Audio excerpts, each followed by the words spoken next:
Argentina es un país con una economía siempre al borde de la terapia intensiva. ¿Por qué siempre tropezamos con la misma piedra?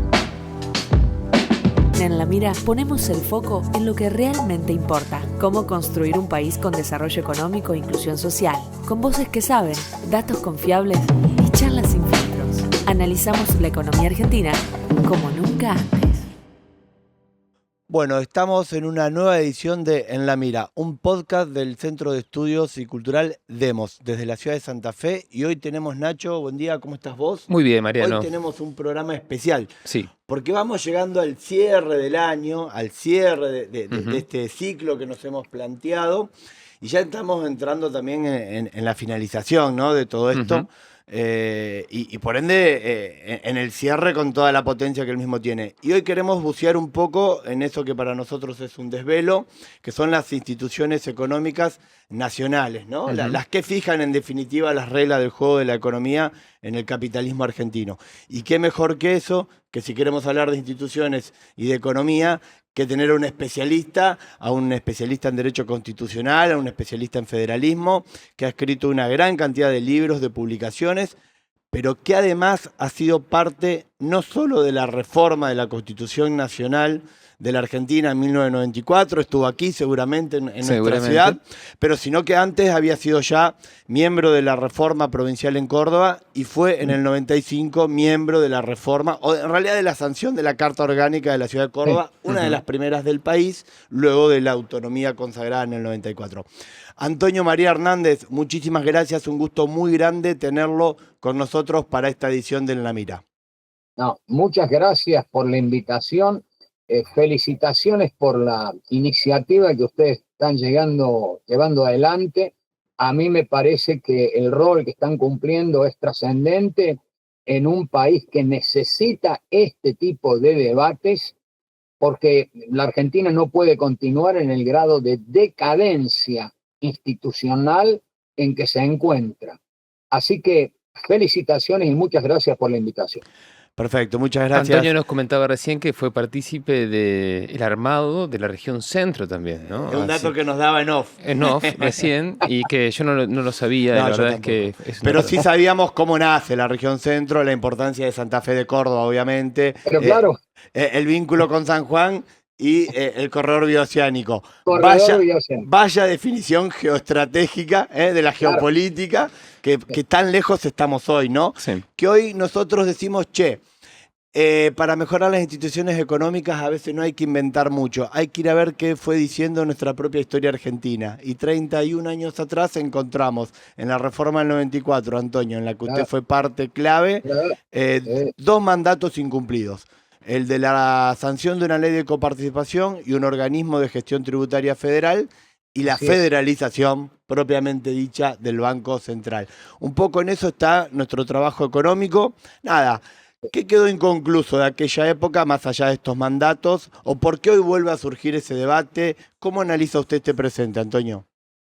Bueno, es muy importante lo que están haciendo, pero quiero decir lo siguiente. Tengo necesariamente que hacer una muy breve historia para que comprendamos las cuestiones.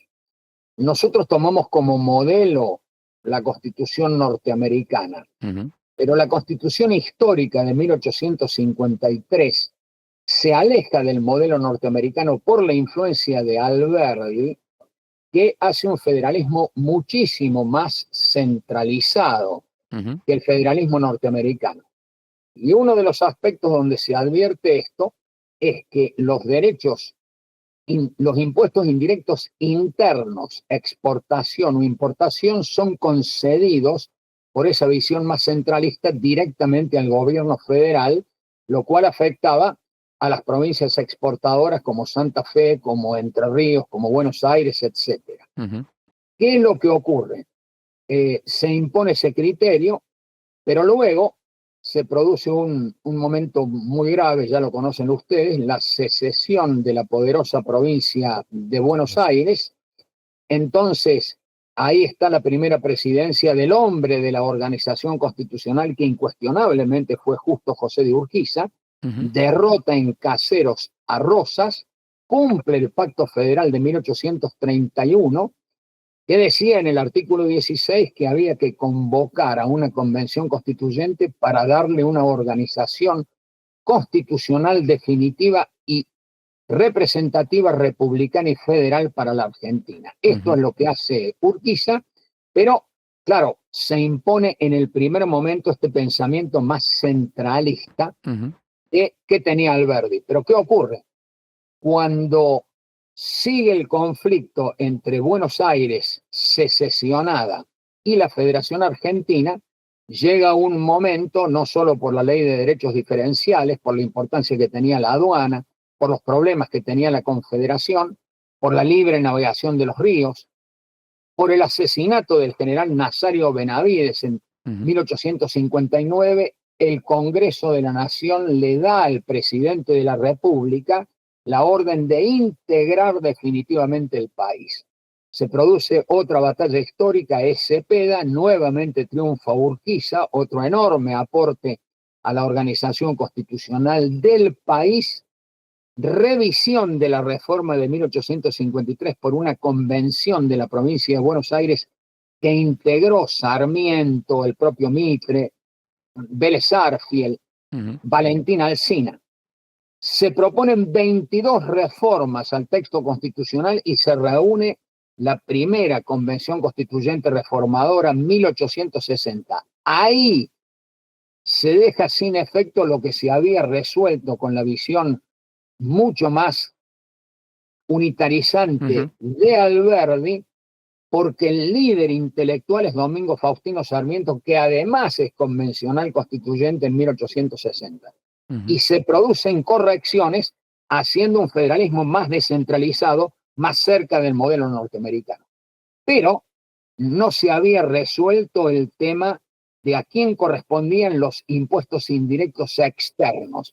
Y es necesaria otra convención constituyente, va a ser la de 1866, donde definitivamente se vuelve al texto primero de 1853. ¿Por qué? Porque nosotros estábamos en la guerra de la Triple Alianza contra el Paraguay. Pero lo primero que hay que entender en este tema es la distribución constitucional en materia impositiva.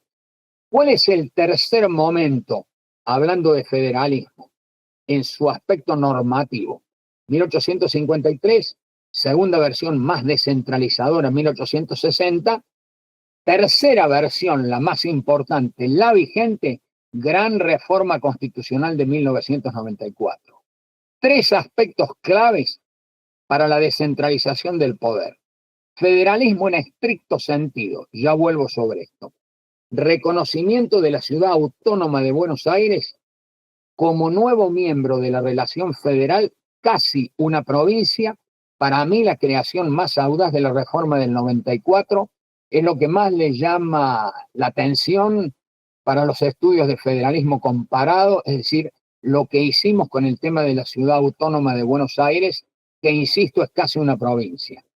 Y luego de esto, y que debe participar también en la ley convenio de coparticipación impositiva. ¿Qué ocurre? ¿Qué ocurre en el tercer gran capítulo? Reconocimiento del gran principio de la autonomía municipal, terminando el debate sobre si los municipios eran autónomos o autárquicos. La Federación Argentina es muy compleja, tiene 4 órdenes de gobierno: gobierno federal, provincias, Ciudad Autónoma de Buenos Aires, 2.250 gobiernos locales autónomos. Pero además, la Federación, esta es otra de las ideas fuerzas de la reforma, esto lo expresé en el seno de la Convención Constituyente y después en mis libros, el tema de la integración, que es doble. Integración nacional, artículo 124, las provincias pueden constituir regiones para el desarrollo económico y social, pero además integración internacional, inciso 24 del artículo 75, nosotros podemos firmar tratados de integración como lo hicimos con el Mercosur y como está ocurriendo en un mundo de interrelaciones, y donde es muy importante el rol de regiones, de provincias y municipios en el proceso de integración nacional, sino también internacional. Las violaciones de la reforma constitucional del 94 son sistemáticas. Este es el último libro mío, publicado el año pasado, Valoración de la Reforma Constitucional de 1994. Uno de los capítulos más importantes es el de el sistemático capítulo de violaciones constitucionales. Antonio, y en relación a los puntos que usted marcaba recién, ahora lo voy a explicar. ¿Cuáles son los que se...? Bien. ¿Qué hicimos? Aspectos institucionales del federalismo, 4 órdenes de gobierno, más competencias al Senado, elección directa de los senadores, terminar el debate sobre quién declaraba la intervención federal, 170 intervenciones federales, donde en 2/3 de casos fueron hechas solamente por decreto del presidente, para que ustedes entiendan lo que es el hiperpresidencialismo argentino. Obviamente, claro, la deformación institucional y los daños enormes que esto ha producido en el sistema político argentino. ¿Qué hicimos en aspectos tributarios, que es lo que a ustedes tanto les interesa? Primero, la constitucionalización de la coparticipación impositiva, pero que ya venía de 1932, porque yo debiera explicar cómo siguió la centralización del país y cómo fue avanzando sobre las competencias tributarias provinciales el gobierno federal. En definitiva, se crea allá en 1934 la coparticipación impositiva y la primera ley, que es de 1947, que regula lo más importante, que es la distribución primaria, o sea, ¿qué le toca al gobierno federal? ¿Qué le toca a las provincias y municipios? 79% al gobierno federal, 21% a las provincias. ¿Cómo se va corrigiendo esto, que es una lucha federal? Con la ley 14.788 en tiempos de Frondizi, que dispone hasta 1963 que empezando en un 72%, va reduciéndose la participación del gobierno federal en 2%, así que llegamos finalmente al 64 contra 36. Pero, ¿cuál es el presidente más federal de la historia? Obviamente Alfonsín, por estas dos cosas que voy a decir. Primero, ley convenio de coparticipación impositiva todavía formalmente vigente, 1988, la ley 23.548, que por primera vez dispone que el 34% para el gobierno federal y el 57,66% para las provincias y municipios. Es decir, fíjense el avance enorme en esta materia. Pero claro, el punto, ya vamos a ver qué ocurre con eso. Inmediatamente después, porque claro, esto es 1988, ¿cómo llegamos a la reforma constitucional? Inmediatamente asume la presidencia Menem y Cavallo. ¿Qué es lo que hacen? Con los pactos fiscales y con las asignaciones específicas, detraen fondos de la masa coparticipable. No entendés la coparticipación sin 3 conceptos. Masa coparticipable, que son los tributos que le integran. En segundo lugar, distribución primaria, que le toca al gobierno federal, que a las provincias, y distribución secundaria, que le toca a cada una de las provincias y municipios. Conclusión. Menem y Cavallo, con los pactos fiscales y las asignaciones específicas, terminan llevándonos a una situación tremenda de centralización del país. Ahí viene la reforma del 94. La reforma del 94 lo que hace es establecer un federalismo de concertación. Y uno de los instrumentos más importantes es la ley convenio. ¿Cómo es la ley convenio? ¿Cómo se lleva adelante? En primer lugar, acuerdo del presidente con los gobernadores. Ese convenio o esos convenios van primero al Senado, que es la Cámara de origen, luego a la Cámara de Diputados. ¿Qué dispone la Constitución? Mayoría absoluta de cada una de las cámaras para aprobar la ley convenio. Y luego se dice, la ley convenio no puede ser reglamentada, la ley convenio no puede ser modificada unilateralmente. Y después dice, debe ser aprobada por las legislaturas. Y ahí viene un tema que ha originado un gran debate. La mayoría de los economistas argentinos y algunos hombres de derecho, sin conocer el texto, sin conocer mucho menos el debate constituyente, inventaron la idea de que si una provincia no está de acuerdo, no se puede poner en marcha el sistema de coparticipación impositiva. Total totalmente falso. Acabo de escribir un artículo que se llama Cumplir la Constitución Nacional y sancionar la ley convenio de coparticipación impositiva, que de paso lo digo, es dentro de las 20 propuestas que he formulado para fortalecer el federalismo, la más urgente de todas. Y fíjense, ya les voy a decir lo que ha hecho este gobierno en esta materia, pero claro, sigamos con el orden de la cuestión. Sí. Lo que demuestro en ese artículo es lo siguiente. 3 convencionales, Natale, Harvey y Cristina Guzmán, le preguntan al miembro informante de una de las 2 comisiones que intervinieron en esto, en este caso era Rubén Marín, el miembro informante, al mismo tiempo gobernador de La Pampa, y claramente, es decir, tomo sexto de la obra de la Convención Nacional Constituyente, que tiene 8 tomos, página 5735. Escuchen esto. El miembro informante: jamás nadie habló en esta Convención Constituyente de que hacía falta unanimidad de todas las provincias para tener una ley convenio. Por el contrario, se parte de la base de que antes hubo sistemas de coparticipación y no participaron todas las provincias. De tal manera que esto es muy importante precisarlo, pues nosotros somos una federación, no una confederación. Otro tema será resolver qué pasa con una provincia que no integra el sistema. Pero repetir como repiten los economistas esto, para decir inmediatamente lo siguiente: son tan difíciles los requisitos que tiene la ley convenio que nunca se va a sancionar. Por eso nosotros tenemos 29 años de incumplimiento de la Constitución, del tema más decisivo para el federalismo fiscal y para verdaderas finanzas federales, que sancionar la ley convenio de coparticipación impositiva. Por supuesto, el tema no avanzó nunca y llegamos a este gobierno. En el llamado Acuerdo de Mayo, el punto número 5 es sancionar la ley convenio. ¿Saben para qué? Así escribió este gobierno: para evitar la extorsión del presidente sobre los gobernadores en relación a votos en el Congreso. Es exactamente lo que está haciendo el gobierno. Nunca más se habló del tema, pero tampoco retomaron la cuestión, y esto es muy grave. Yo otorgo responsabilidad también acá. Los gobernadores. Se gobierna, lo repito permanentemente, con la Constitución en la mano. Y si vos no conocés la Constitución, primero tenés que estudiarla y después podés tener asesores, podés tener un equipo, podés tener ministros. Pero en una democracia constitucional se gobierna con la Constitución en la mano.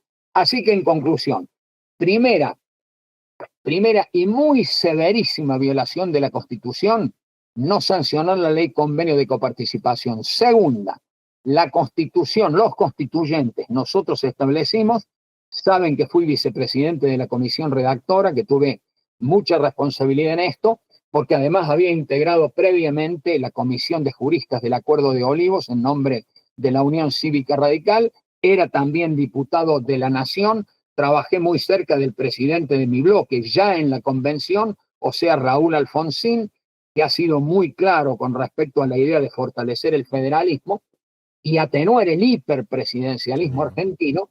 Y después de esto, ¿qué fue lo que pasó? Establecimos los mismos principios de la coparticipación que te llevan a esto: distribución primaria, criterio objetivo de reparto, de acuerdo a las funciones que vos cumplís. ¿Quién presta los mayores servicios en la Argentina? Lo digo de paso. Sin duda, provincias y municipios. Salud, educación, seguridad, justicia. Y los municipios ni les cuento.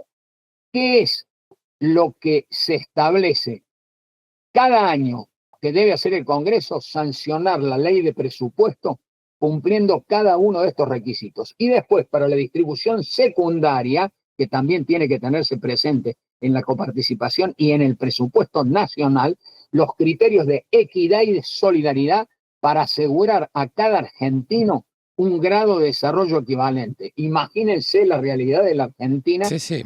Imagínense el ingreso per cápita que tiene alguien que vive en Neuquén o en la ciudad de Buenos Aires o en Chubut, con alguien que vive en Formosa, que vive en La Rioja, que vive en Chaco. Es decir, esta es la Argentina que nosotros hemos construido. La Argentina desintegrada, la Argentina de las desigualdades, Sí.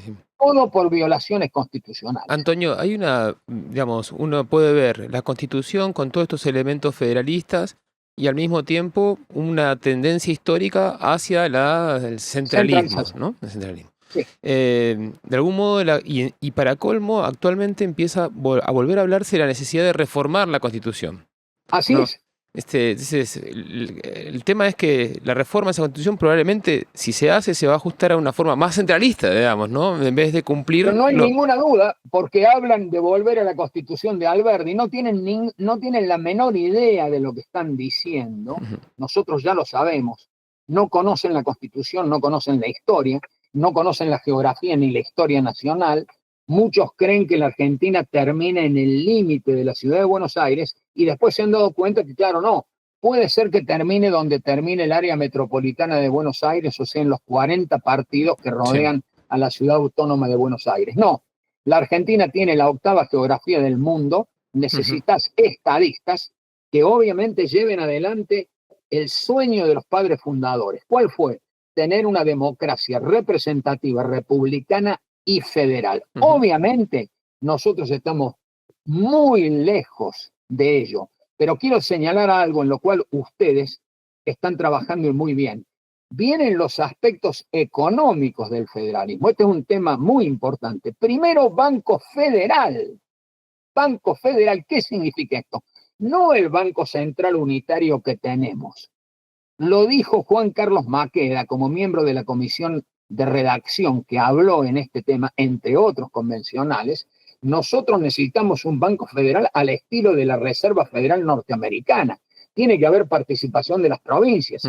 El Banco Central no solo emite moneda, sino que tiene funciones muy importantes en relación a la economía.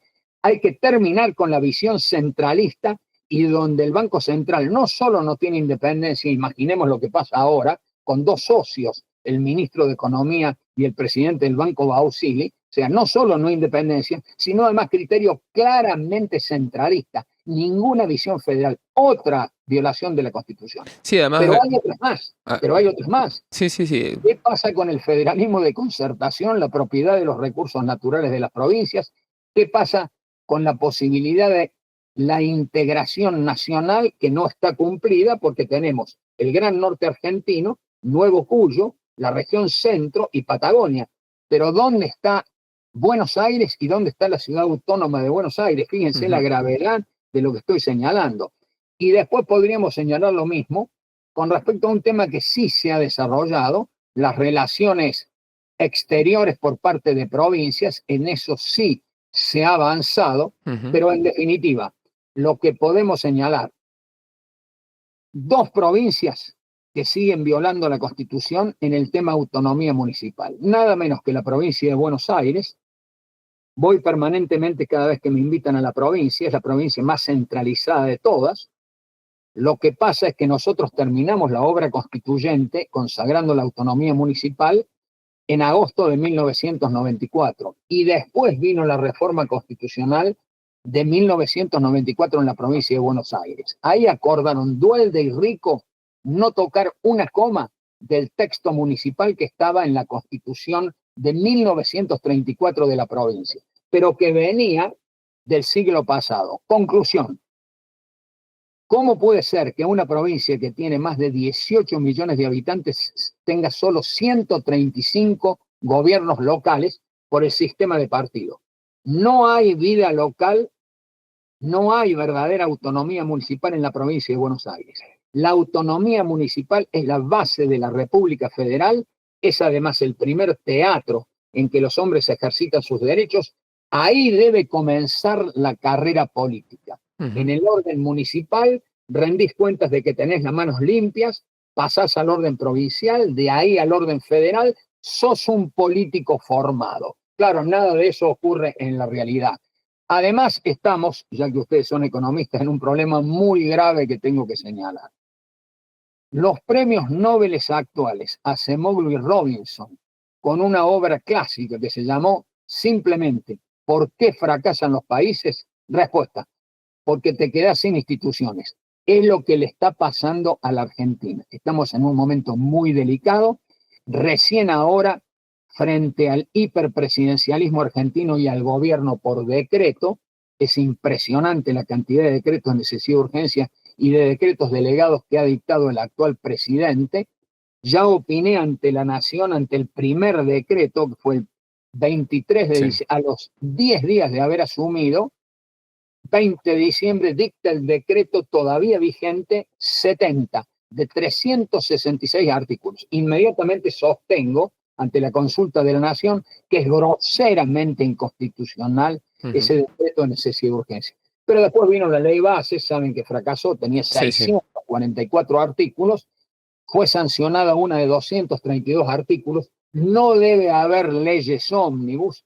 Menos mal que recién ahora el Congreso está empezando a reaccionar, está empezando a insistir contra los vetos del presidente, cuando nosotros ya sabemos que el ajuste verdadero no lo ha pagado la casta, lo ha pagado las provincias y municipios, los jubilados, los discapacitados, la gente del Garrahan. Nosotros ya conocemos lo que está ocurriendo en esto. Así que esta es la situación que tiene hoy la Argentina. Nosotros... Es muy difícil encontrar un gobierno más centralista que este. Sí, Antonio, nosotros también cuando hablamos de lo económico pensamos normalmente los economistas o digamos los especialistas hablan de industria, servicios, agropecuario, etcétera, pero digamos, ¿y el territorio dónde está? Porque la industria, no es lo mismo tener una hiperconcentración industrial en el entorno del conurbano bonaerense que el desarrollo de sistemas industriales que van desde Misiones hasta Mendoza y desde allí hacia el norte o la organización industrial de la Patagonia, ¿no? Y la ocupación de la Patagonia, la ocupación del sistema de ciudades, ¿no? Pensemos que la Argentina sigue siendo un desierto, con algunas pequeñas islas de desarrollo económico que son estas regiones.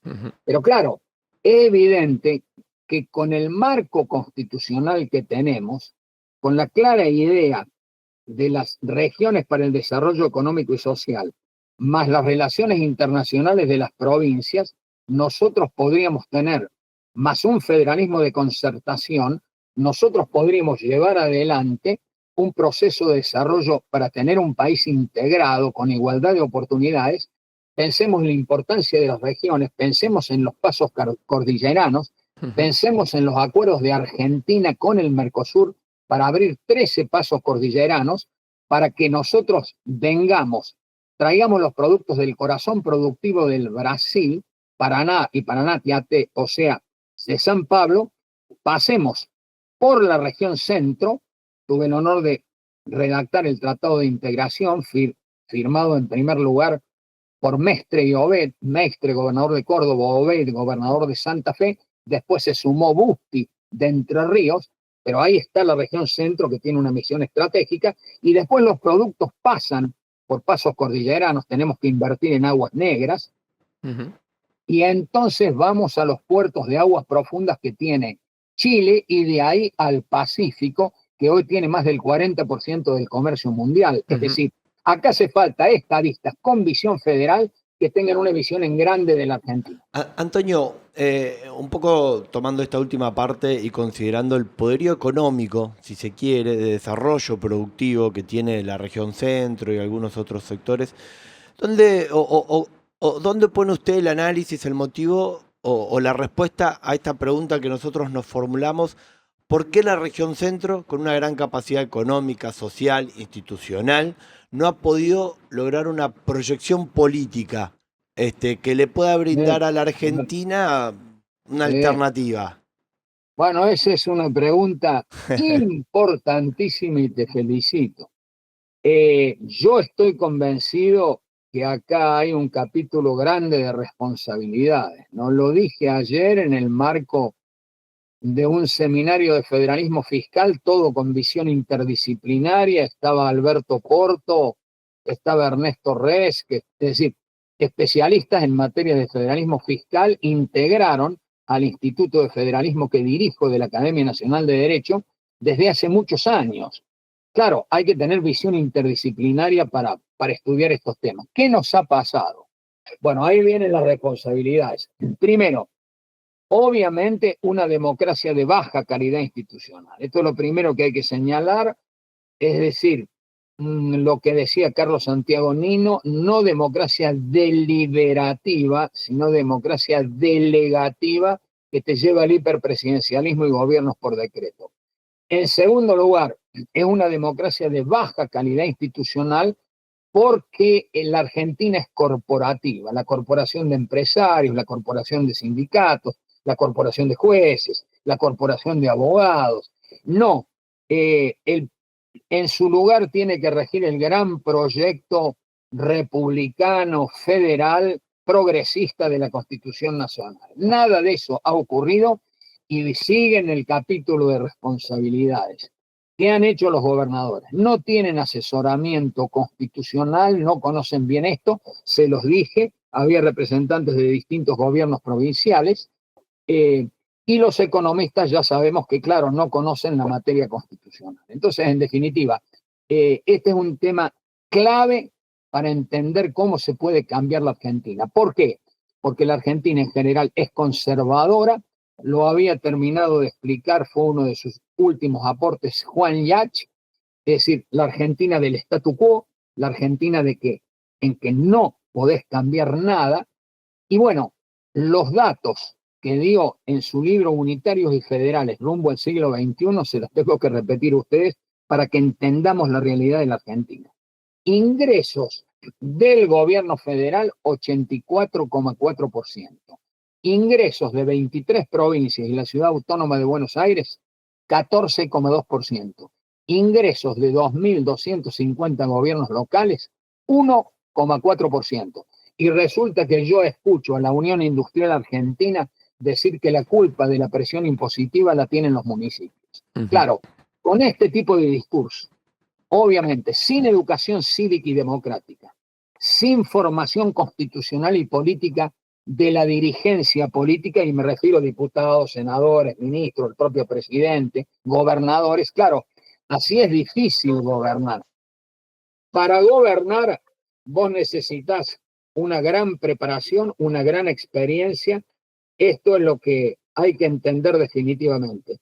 Formación y capacitación política falta en la Argentina, lo ordena el artículo 38 de la Constitución Nacional, pero efectivamente no podemos lograrlo, y mucho más en este momento tan grave por la situación actual de los partidos políticos. Fíjense la gravedad de lo que vive la Unión Cívica Radical, y fíjense lo que está pasando en el PRO con las actitudes del expresidente Macri, que prácticamente, claro, ha entregado el PRO al gobierno. Así que, claro, cuando vos te vas quedando sin instituciones, cuando crees y no entendés que no es la cuestión populismos, cualquiera sea el signo, el tema es democracia frente a autocracia, y una de las versiones de la autocracia es el populismo, cualquiera sea su signo. Nosotros necesitamos gobernar con la Constitución en la mano para defender el proyecto más profundo, más democrático, que es la democracia constitucional, el sistema republicano, la verdadera división y equilibrio de los poderes, la idea verdaderamente representativa, la posibilidad de ejercicio de institutos de democracia directa y semidirecta, y por supuesto, autonomía municipal en serio, autonomía de las provincias, autonomía de la Cava. Recién ahora se acaba de hacer la reforma de la Constitución Provincial de Santa Fe. Era una de las 3 provincias que no garantizaba la autonomía municipal, siendo que Santa Fe tuvo las primeras cartas orgánicas municipales de la Argentina, que fueron las de Rosario y Santa Fe en 1933. Para que ustedes entiendan por qué la Argentina perdió el rumbo, porque es un país decadente. Hay explicaciones para entender lo que nos pasó, pero también hay que entender lo siguiente. Sí se puede cambiar, pero claro, eso significa cumplir con la Constitución Nacional. Obviamente tener instituciones en serio, tener dirigencia política en serio. 3 problemas culturales que les quiero explicar para entender la decadencia argentina. Primero, un país al margen de la ley. Saben que he dirigido 3 encuestas de cultura constitucional. La primera, 2004, el politólogo era Sobato, el sociólogo era Mora y Araujo, publicado como libro por el Instituto, por la UNAM en México en el 2005, segunda encuesta 2014, ya el sociólogo era Eduardo Fidanza, publicado como libro por la UBA en el 2016, segunda encuesta de cultura constitucional argentina, una sociedad anómica, tercera encuesta 2023, la presentamos en Buenos Aires, síntesis. 70% de los entrevistados reconoce desconocer la Constitución Nacional. Más del 80% de los entrevistados saben que la Argentina es un país al margen de la ley. Y podría darles, por supuesto, confianza en las instituciones, podría continuar con todo esto. Segundo tema, la Argentina de la violencia. Joaquín B. González. Juicio del siglo, 1910. Cuando todos se sorprendían con el avance de la Argentina, dice Joaquín B. González: sin embargo, la ley de la discordia interna que otros popularizaron como la ley del odio fue la que protagonizó el curso de la vida política de los argentinos. Imagínense lo que hubiera dicho Joaquín B. González si hubiera vivido los años posteriores. Imagínense lo que hubiera dicho Joaquín B. González cuando el actual presidente ha proferido 4.600 insultos en un año y medio de gobierno, como lo ha contabilizado 2 periodistas del diario La Nación. Así que entiendan bien por qué Argentina es decadente. Tercera cuestión, la Argentina de la corrupción. Dura 14 años de promedio una causa de corrupción. En Argentina no solo hay corrupción, sino algo mucho más grave, la impunidad.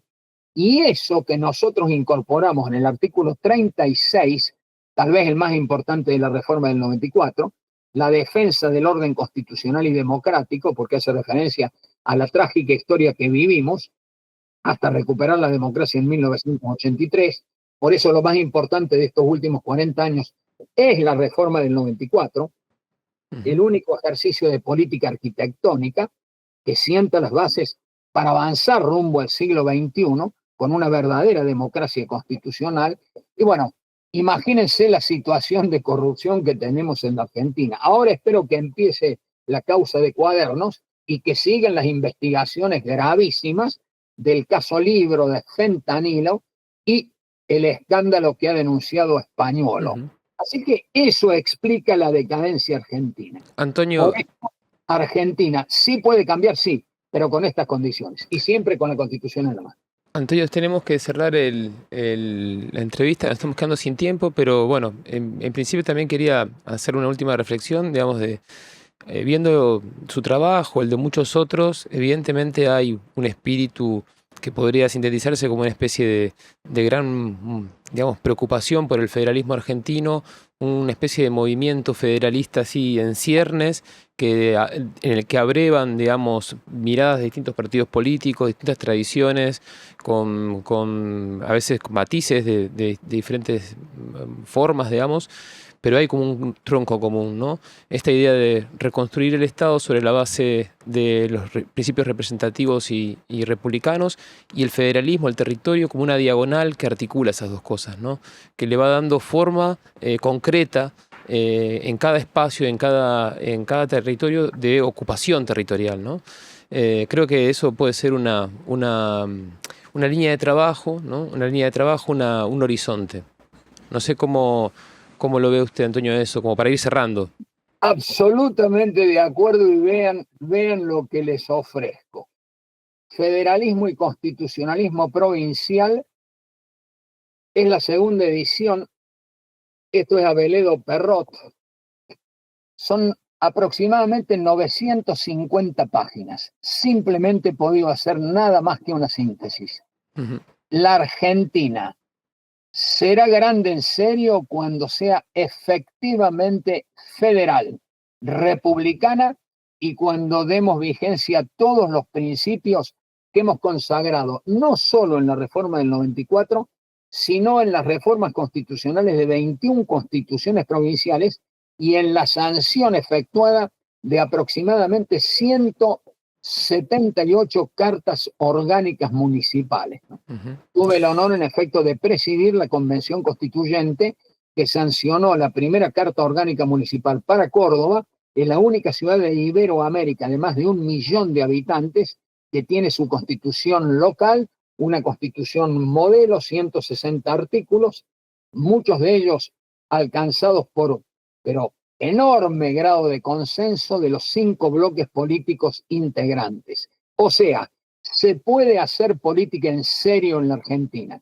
Tenemos que dejar atrás esta situación de polarización. Son expertos, particularmente en ese triángulo de hierro, es decir, en producir la polarización. No, lo que hay que hacer es buscar la unión nacional, que es el primero de los objetivos del preámbulo.